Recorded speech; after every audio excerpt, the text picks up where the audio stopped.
hum of the city, a distant, muffled whisper against the silence of their suburban home, was a sound Silas Thorne had always found comforting. It spoke of order, of unseen mechanisms working in concert, much like the intricate architectural plans he meticulously crafted. From his study window, he could see the neatly manicured lawns of his neighbors, each house a testament to a carefully curated life. His own home, a sleek, minimalist structure of glass and steel, reflected this same pursuit of precision and control. Yet lately, an unsettling dissonance had crept into the harmony. Vivienne, his charismatic wife, had begun to move through their shared spaces like a phantom, her presence less a comfort and more a question mark. Late nights at the gallery became the norm, punctuated by the cloying scent of expensive perfume that lingered in the hallway long after she departed. He'd tried to dismiss it, to attribute it to her burgeoning art career. But small, sharp details pricked at the edges of his logic. A fleeting, unfamiliar smile when she looked at her phone, an evasive answer about a business trip, a tremor in her hand as she poured her morning tea. He was an architect of structures, and the structure of his life felt increasingly unsound. The true fracture came not with a bang, but with a quiet, persistent vibration beneath his palm. He'd reached for Vivienne's tablet one evening, intending to check the weather, when his fingers brushed against a barely perceptible bulge in the velvet lining of her bedside drawer. It was a burner phone, sleek and utterly devoid of personal touches. His heart, which had been beating in a steady, architectural rhythm for 42 years, suddenly stuttered. He didn't need to pick it up to know. A metallic taste like rust coated his tongue. He watched her sleep for a long moment, the elegant curve of her neck, the dark tangle of her hair on the pillow. The Vivienne he'd married, the woman who had captivated him with her effervescent charm, seemed a stranger. The silence of the house pressed in, no longer comforting but suffocating. He needed answers, not for vengeance yet, but for understanding, to measure the exact dimensions of the void that had opened in their lives. He knew, with the cold certainty of a man confronting a structural flaw in his own design, that this journey would alter the blueprint of his existence forever. The soft click of the bedroom door latch echoed, unnervingly loud in the pre-dawn quiet. Silas lay still, feigning the deep, even breathing of sleep as Vivienne rustled around, preparing for another late work meeting. He felt her presence by the bed, a faint scent of expensive jasmine and something sharp, like regret, though perhaps that was only his own imagination. The light from her phone, a sliver under the door, vanished, followed by the soft thud of the front door closing. Only then did Silas allow himself to move, the tautness in his muscles screaming for release. He rose with a quiet grace, a predator moving through its familiar hunting ground. The chill of the polished marble floor against his bare feet was a grounding sensation. His office, a sanctuary of ordered chaos, awaited. Within minutes, the screens on his custom-built workstation hummed to life, casting a cold blue glow across his face. He retrieved the burner phone from its hiding spot. Its anonymous facade held a stark contrast to the opulence Vivienne usually surrounded herself with. This, he knew, was the true Vivienne. Silas, usually engaged in the creation of grand, tangible structures, now found himself dismantling an invisible one. His skills, honed by years of meticulously layering complex systems into elegant designs, proved chillingly applicable. He bypassed the phone's simple lock. Then, her tablet's encrypted communication app. He used open-source tools, researched with the same tenacity he applied to finding the perfect cantilever. The screen illuminated a hidden world, a kaleidoscope of hushed messages, illicit photographs, and coded rendezvous points. Names, dates, locations. Marcus Thorne, a prominent art dealer he knew, Robert Hayes, a city councilman. Each revelation was a hammer blow to the idealized image of his marriage. His initial heartbreak was a raw, visceral wound, a metallic tang in his mouth. But as the names scrolled, as the sheer scale of her deception unfolded, a different emotion began to solidify: cold, unyielding resolve. His vision narrowed. This wasn't just infidelity, it was a complex web, an ecosystem of manipulation. He printed out call logs. He cross-referenced calendar entries. He downloaded encrypted chats. He worked in the quiet. The only sounds were of his computer and the rhythmic clicking of his keyboard, each click a precise, deliberate strike against the edifice of her lies. On a large whiteboard in his hidden study, the kind he usually reserved for architectural concepts, he began to sketch. Lines connected names to dates, dates to locations, locations to financial transactions, small gifts, paid-for dinners, whispers of investments in her gallery. The diagram grew, intricate and terrifying, a blueprint of betrayal that spanned months, perhaps years. He saw patterns, vulnerabilities, levers he could pull. The emotional devastation didn't disappear, but it transmuted, hardening into a strategic focus, a grim determination. He would not merely uncover her lies, he would systematically dismantle her life, piece by excruciating piece. Silas spent the next several weeks refining his blueprint. He needed more than just a chart. He needed a legal foundation. That afternoon, he found himself in Alina Vance's sleek, modern law office, high above the bustling downtown streets. The panoramic view of the city, usually a calming sight, felt like a cold, indifferent eye watching his life unravel. Alina, a woman whose reputation for sharp, pragmatic legal counsel preceded her, gestured for him to sit. Her office, minimalist and efficient, mirrored his own aesthetic. He placed a thick, leather-bound binder on her polished glass table. Inside, meticulously organized and anonymized, were the fruits of his relentless investigation. A timeline of Vivienne's suspicious activities, printouts of financial discrepancies that hinted at more than just lavish spending, and communication patterns that screamed of a clandestine network. He spoke calmly, his voice a low, even cadence, as if discussing a flawed building design rather than the shattered remnants of his marriage. He outlined Vivienne's extensive deceit, detailing the affairs, the financial ties, the calculated charm she used as currency. Alina listened intently, her expression unreadable, occasionally interjecting with pointed questions. "Are these verified accounts? Can we trace the funds?" Her questions were surgical, cutting straight to the evidential heart of the matter. Silas answered with precision, providing the metadata, the IP addresses, the cross-referenced bank statements. He watched her initial professional skepticism about the sheer scope of Vivienne's conspiracy slowly give way to a grudging respect, then to a flicker of genuine professional interest when he hinted at financial fraud. "Custody of Leo will be paramount," Alina stated, her voice crisp and clear. "And protecting your assets. Vivienne will attempt to leverage everything she can, but if what you've presented is accurate, Silas, we have grounds for more than just divorce. We have grounds for criminal charges against her network." She leaned forward, her gaze intense. "This isn't just a divorce, it's a dismantling. Are you prepared for that?" Silas met her gaze, his own eyes unwavering. "I am." Their shared sense of purpose solidified, unspoken but palpable. Silas felt a potent relief, a weight he hadn't realized he was carrying shift. He had a powerful ally, an architect of law who understood the intricate, dangerous game he was about to play. As Alina began outlining the legal strategies, discussing motions and subpoenas and asset freezes, Silas felt the first stirrings of confidence beyond the sterile confines of his study. He was building his case, brick by painstaking brick, and it would be unassailable. Weeks later, the air in the exclusive art gallery hummed with a forced conviviality. Crystal flutes clinked, hushed conversations drifted over the drone of ambient music, and the scent of expensive perfume mingled with the faint, earthy aroma of new paint. Vivienne, radiant in a sapphire silk dress, moved through the throng with practiced grace, a magnet for attention.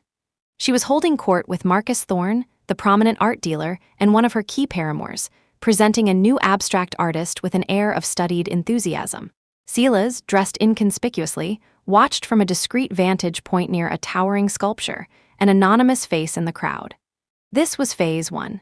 He subtly activated a hidden device concealed in the palm of his hand, a small, sophisticated piece of tech designed to emit targeted, low-frequency electromagnetic pulses. Its purpose: to disrupt the gallery's smart display system. Just as Vivienne gestured grandly to an oversized digital canvas showcasing the artist's portfolio, the display flickered, then pixelated into a garbled mess of vibrant squares. A collective gasp rippled through the small group gathered around her. Vivienne's smile faltered, her charismatic facade cracking for a split second. She recovered quickly, laughing it off as artistic commentary on digital instability, but the momentary loss of control was evident. Marcus, ever concerned with appearances, shot a frustrated glance at the gallery staff. Simultaneously, a pre-programmed anonymous message detailing a minor but damaging conflict of interest regarding Marcus and Vivienne's shared business dealings. A whispered rumor about undervalued art pieces from a particular patron was subtly leaked to a rival dealer known for his sharp tongue and even sharper ambition. The information, small on its own, was enough to sow a seed of doubt, a subtle poison in the well of Vivienne's network. Detective Isabella Reyes, present at the gallery for a separate, ongoing investigation into art fraud, observed the scene from across the room. She hadn't connected the dots to Vivienne yet, but she noticed Marcus's agitated reaction, his whispered, sharp words to Vivienne and Vivienne's strained, almost brittle smile as she tried to regain control of the room. Reyes made a mental note, cataloging the interaction as another curious thread in the tapestry of high society financial dealings. The incident, small as it was, created a ripple. Vivienne's credibility, that fragile currency of social power, had taken its first, almost imperceptible hit. Silas, watching her forced composure, felt a grim satisfaction bloom in his chest. The first domino had fallen. The seeds of discord Silas had carefully planted began to sprout in the fertile ground of Vivienne's network. Whispers turned to rumors, rumors to outright suspicions. Her partners, a mix of powerful, self-important men, each believed they were her sole confidant, her only secret lover. Silas knew this vulnerability intimately. He merely amplified it. The glue incident was the crescendo. Silas had spent weeks preparing, meticulously observing Vivienne's habits, her frequent rendezvous spots. A luxury hotel suite overlooking the river, a private dining room in an exclusive French restaurant, a trendy rooftop bar favored by the city's elite. He had, with surgical precision, replaced innocuous items in her travel-sized, discreet kit, which she kept stocked in each location. Hairspray became industrial-strength adhesive. Breath mints became miniature laxatives. A beloved brand of artisanal soap was swapped for a cheap, acrid detergent. Vivienne, overconfident in her ability to juggle her numerous affairs, had scheduled a whirlwind of intimate meetings across the city. Her first rendezvous was with Robert Hayes, the city councilman, in the hotel suite. He was surprised to find a delicate silk scarf, clearly belonging to a woman, tucked beneath the pillow, a scarf he knew wasn't Vivienne's. A flicker of suspicion crossed his face. Next, at the exclusive restaurant, she met with Marcus Thorne. As he reached for a napkin, he discovered a high-tech smart pen emblazoned with a prominent tech CEO's logo. A man he knew, through the grapevine, was another of Vivienne's close contacts. Marcus's charming smile stiffened. The real spectacle, however, unfolded at the rooftop bar. Vivienne, already flustered from the earlier encounters, rushed into the restroom for a quick touch-up before meeting a potential new investor. In a moment of frantic haste, she grabbed what she thought was her hairspray. A violent hiss, a sticky, overwhelming sheen, and her carefully coiffed blonde hair was suddenly plastered to her head, stiff and glistening like a cheap plastic wig. It wasn't hairspray. It was the industrial-strength adhesive. She emerged, mortified, just as the tech CEO, David Chen, arrived, followed closely by Marcus Thorne and Robert Hayes, both having separately tracked Vivienne in a fit of jealous suspicion. The sight of her, hair ridiculously matted, combined with the simmering resentments from the earlier discoveries, ignited a chain reaction. "What is he doing here?" Marcus snarled, pointing at Robert. Robert, red-faced, retorted, "I might ask you the same, Thorne, and what about this?" He brandished the silk scarf. "Does this belong to your client?" David Chen, holding the smart pen, laughed, a harsh, humorless sound. "Vivienne, dear, it seems your little client network is rather extensive, wouldn't you say?" He gestured to her hair. "And rather sticky." Vivienne's face, usually a mask of effortless charm, contorted into a horrifying tableau of panic and humiliation. Her meticulously constructed double life, a delicate house of cards, was collapsing with spectacular, sticky absurdity. Her elegant evening gown suddenly looked disheveled, cheapened by the unfolding chaos. Accusations flew, voices rose. Champagne flutes were knocked over, shattering on the polished floor. And then, Silas's final, devastating stroke. The anonymous videographer, a proxy he'd hired, discreetly positioned, captured every excruciating moment. The resulting video, a masterpiece of public disgrace, showed Vivienne's matted hair, her panicked pleas, the furious, bewildered faces of her paramours, and the escalating chaos. It was uploaded within minutes to an anonymous social media account and, fueled by Silas's subtle digital marketing, went instantly viral. The internet exploded with laughter, outrage, and schadenfreude. News channels picked it up. Vivienne's name, once synonymous with glamour, became a punchline, a cautionary tale. Her reputation, the very foundation of her existence, was not merely damaged. It was irrevocably, spectacularly shattered. Silas watched it all unfold on his screen, a quiet, almost imperceptible tremor of satisfaction passing through him. The implosion was complete. The viral implosion had immediate and devastating consequences for Vivienne. Her gallery lost its biggest patrons overnight, their names scrambling to distance themselves from the scandal. Her social calendar emptied, replaced by endless, desperate calls from lawyers and PR representatives who suddenly found themselves fighting a losing battle. The public, once enamored with her glittering facade, now devoured every salacious detail of her downfall. The humiliation was a tangible weight, crushing her beneath its force. But the exposure also piqued the interest of Detective Isabella Reyes. The financial discrepancies Silas had subtly leaked to a leaner, and a leaner, in turn, to her network, coupled with the now very public drama involving prominent figures, provided Reyes with the leverage she needed. Whispers of art fraud, investment scams, and even subtle blackmail had always hovered around Vivienne's circles. Now, the official spotlight shone directly on her. A sterile, utilitarian police interrogation room, painted a pale, unforgiving gray, felt like a cold, hard tomb to Vivienne. The air smelled faintly of stale coffee and disinfectant. She sat across from Detective Reyes, her lawyer perched nervously beside her. Gone was the sapphire silk.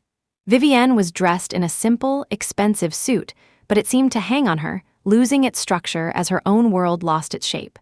Her eyes, usually sparkling with life, now held a hunted, desperate flicker.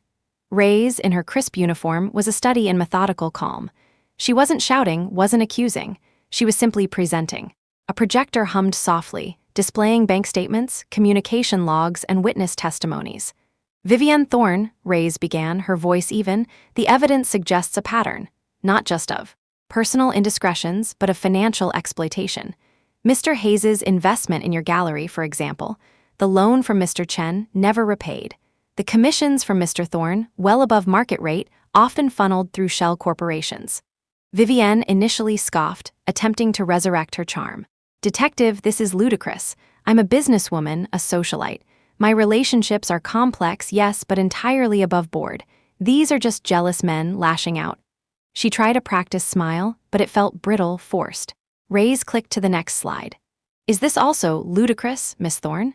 It was a copy of an email, clearly from Vivienne, to an offshore account, detailing how to launder the proceeds from an undervalued art sale, specifically mentioning a piece Marcus Thorne had helped her acquire.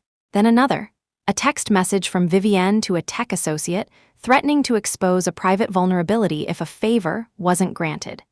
As Reyes laid out the evidence, the meticulously traced money transfers, the cross-referenced burner phone calls, the patterns of extortion, Vivienne's arrogance began to crumble. Her lawyer, a portly man in an ill-fitting suit, exchanged worried glances with her, his face growing paler with each new revelation.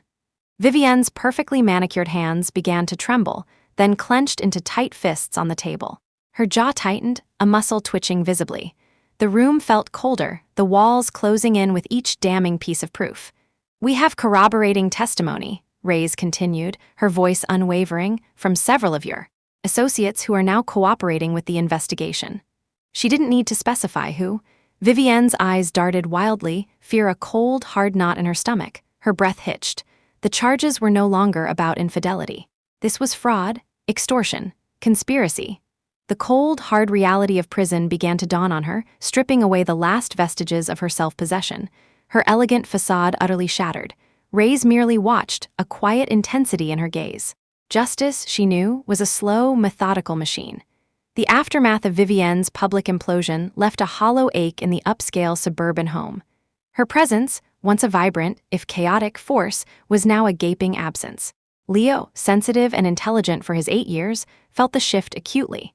He was too young to grasp the complexities of infidelity and fraud, but not too young to sense the profound silence, the absence of his mother's perfume, the quiet sadness that settled over his father. He heard hushed conversations, saw the worried glances exchanged by adults.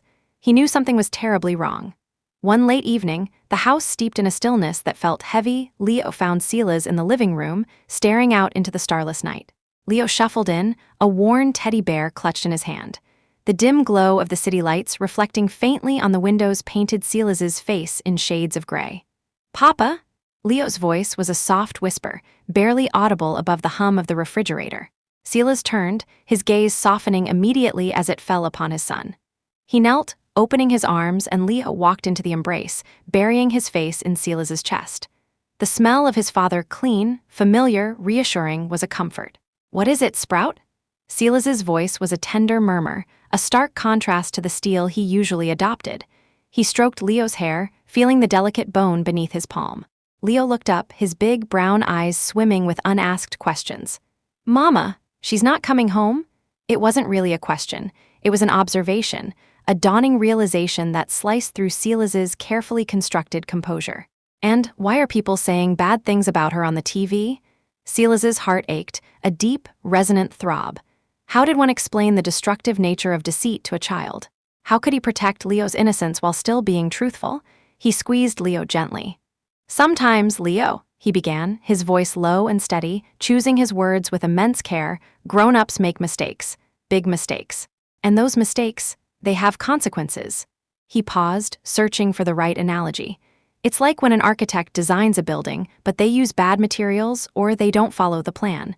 Eventually, the building can't stand anymore. It falls apart." He looked into Leo's worried face. "Mama, she used bad materials in her life and it caused things to fall apart." Leo's brow furrowed. "But she's still my mama." "Yes," Silas affirmed, his voice thick with emotion. "She will always be your mother, but she made choices that mean she can't be here with us right now in the way she used to be. And that's not your fault, Leo. You didn't do anything wrong." He looked deeply into his son's eyes, trying to convey the depth of his unwavering commitment. "My job, Leo, is to make sure you always have a safe, stable home. My job is to protect you always. Nothing will ever change my love for you. Never." Leo's small hand found Silas's, gripping it tightly. He didn't fully understand, not yet, but he understood the fierce, protective love in his father's eyes, the rock-solid reassurance in his embrace. He knew he was safe. He nestled closer, the weight of the adult world briefly receding in the warmth of his father's presence. Silas held him, feeling re-anchored, his purpose sharpened.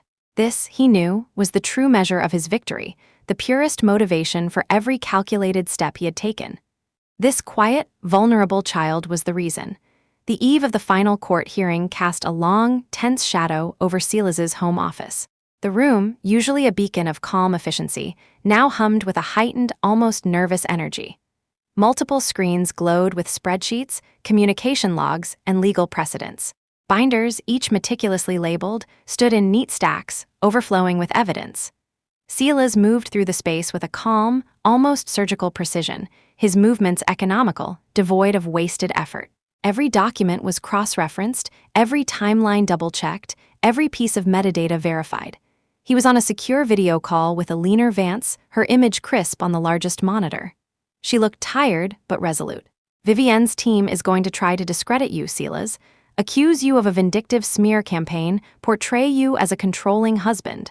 They'll highlight the public nature of the incidents, try to spin it as character assassination." Her voice was sharp, professional. "I've anticipated that," Silas replied, his voice even, his gaze fixed on the screen.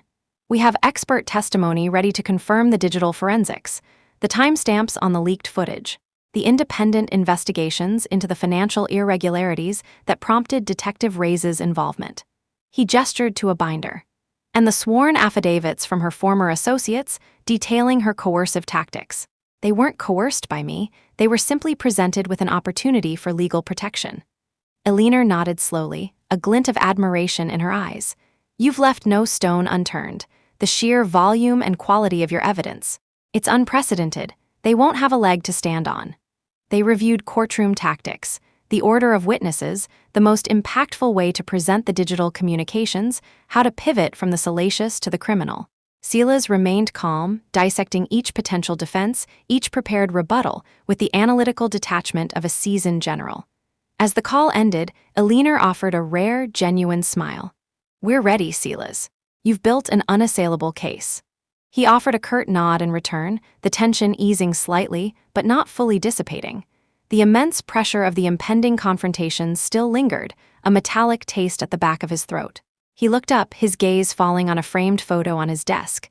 Leo, laughing, clutching a bright red toy car. A quiet reminder of his ultimate purpose. The revenge, while meticulously executed, was merely the means.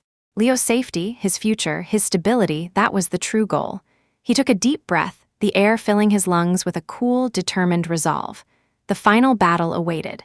The courtroom was a crucible, a solemn arena packed with murmuring spectators, hushed journalists, and the formal severity of the legal system. Every seat was filled. The air crackled with electrified tension, a palpable sense of impending finality. Silas, impeccably dressed, sat at the plaintiff's table beside Alina Vance, his posture straight, his expression unreadable. Across the aisle, Vivienne sat with her defense team, her face a mask of nervous defiance, her eyes darting nervously around the room.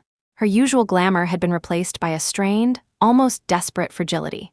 The proceedings began, a carefully choreographed dance of legal maneuvers. Vivienne's lawyer launched into a passionate opening statement, attempting to frame Silas as a vindictive, controlling ex-husband, orchestrating a malicious smear campaign. He painted Vivienne as a victim of a cruel personal vendetta, her affairs merely a tragic consequence of an emotionally distant marriage. But Alina Vance was ready. Alina rose, her voice clear and strong. "Your Honor, ladies and gentlemen of the jury, this is not merely a tale of personal betrayal. This is a meticulous account of calculated fraud, manipulation, and the systematic exploitation of individuals, all hidden beneath a shimmering veneer of social grace." Then it was Silas's turn. He approached the witness stand, his presence radiating a quiet authority. Guided by Alina's precise questions, he began to speak, not with emotion, but with facts. He presented his meticulously compiled dossier of evidence. Each digital file, each financial record, each cross-reference note was a brick in the wall of truth he had constructed. He described, in detail, the burner phone, the encrypted messages, the forensic analysis that proved Vivienne's extensive network of illicit affairs. Digital communications, projected onto large screens for all to see, showed her cynical promises to multiple partners, her manipulation of their affections for financial gain. Vivienne's denials, her desperate attempts to malign Silas, were systematically dismantled by the overwhelming, undeniable proof. "And these financial records, Mr. Thorne," Alina prompted, "do they correlate with the communications you've presented?" "They do," Silas stated calmly. "Transfers from Mr. Hayes's personal accounts to shell corporations linked to Miss Thorne's gallery, disguised as investments. Loans from Mr. Chen, never intended for repayment. And substantial sums from Mr. Thorne's gallery, accounts to her private offshore holdings, far exceeding any legitimate commission." He explained the intricate financial web, his words precise, logical, devastating. Vivienne's composure began to crack. Her lawyer interjected furiously, objecting to the characterization, but the judge overruled him, stating the evidence was clearly admissible. The prosecution then called its key witnesses, former associates of Vivienne, now cooperating with Detective Reyes, who bravely testified about her coercion, her threats, her intricate schemes. Their words, combined with the irrefutable digital evidence, painted a damning portrait. Detective Reyes sat in the gallery, observing the proceedings with a quiet, knowing satisfaction. By the time Alina presented the final piece of evidence, a confession from one of Vivienne's former partners detailing a blackmail scheme, Vivienne's facade had shattered completely. Her face was pale, blotchy, streaked with tears that seemed less of remorse and more of desperate self-pity. She whispered frantic instructions to her lawyer, who could only offer a helpless shrug. She knew it was over. The judge, a stern, unyielding woman, delivered her ruling. Considering the overwhelming evidence presented, the court finds Miss Vivienne Thorne has engaged in a pattern of calculated deception, financial fraud, and emotional manipulation. It is the ruling of this court that Silas Thorne be granted full and sole custody of his son, Leo Thorne, effective immediately. A gasp rippled through the gallery. Furthermore, the extensive charges of fraud, extortion, and conspiracy detailed in these proceedings are hereby referred for immediate criminal prosecution. Miss Thorne, you will be held in contempt of court for your repeated attempts to obstruct justice and will be remanded into custody. Vivienne rose, her knees trembling, her elegant suit now a symbol of her utter defeat. Her eyes, wide with raw shock and despair, found Silas's across the courtroom. He met her gaze without malice, but with an unblinking certainty. Her entire life, built on a foundation of deceit, had crumbled to dust. She was led away, disheveled and utterly broken, her name echoing with disgrace. Silas felt a deep, quiet relief unfurl within him, not triumphant joy, but a profound, settled peace. He offered a subtle, almost imperceptible nod of thanks, a shared understanding of their hard-won battle.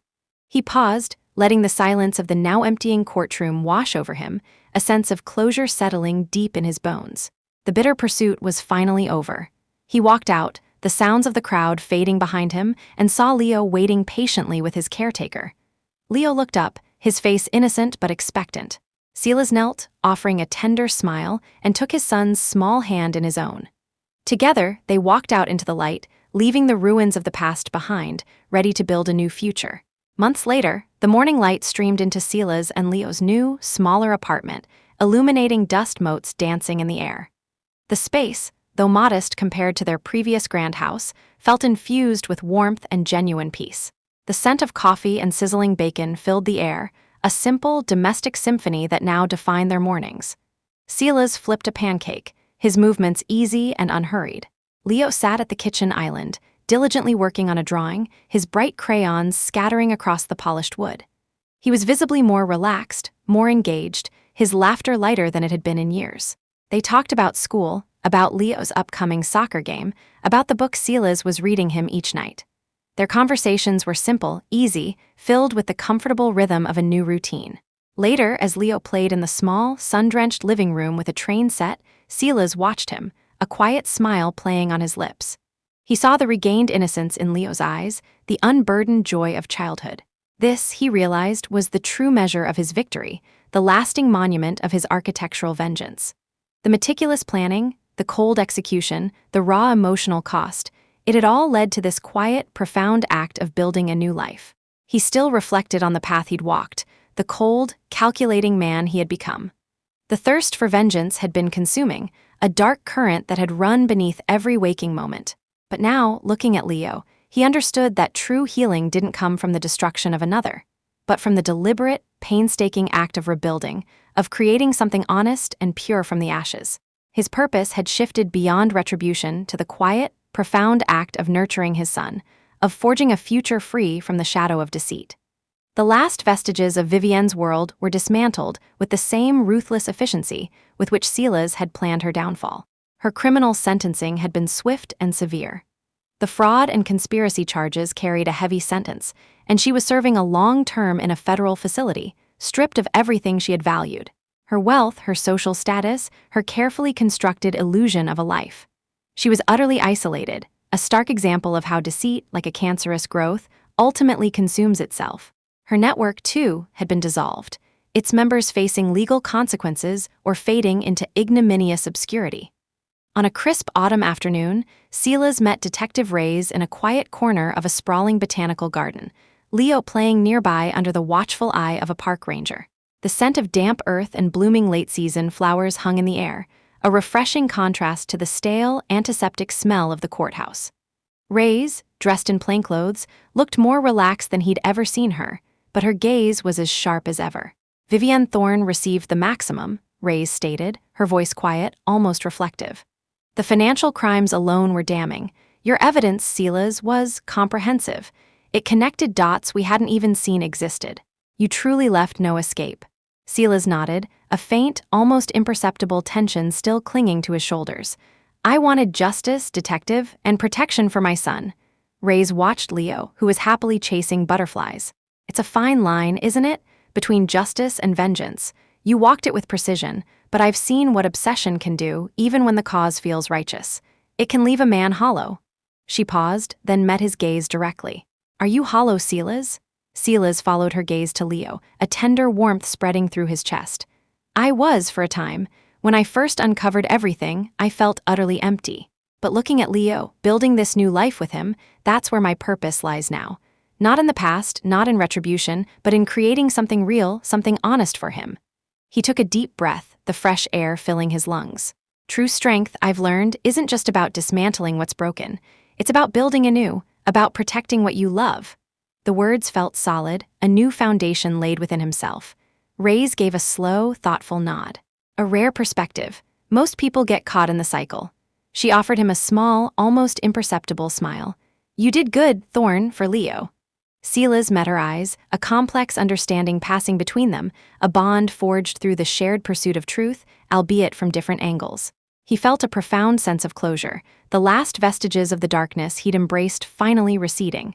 He called out to Leo, who bounded over, his face alight with joy. Silas took his son's hand, a solid, loving anchor. Together, they walked away from the botanical garden, towards the bright, open horizon of their future, leaving behind the echoes of betrayal and embracing the promise of new beginnings.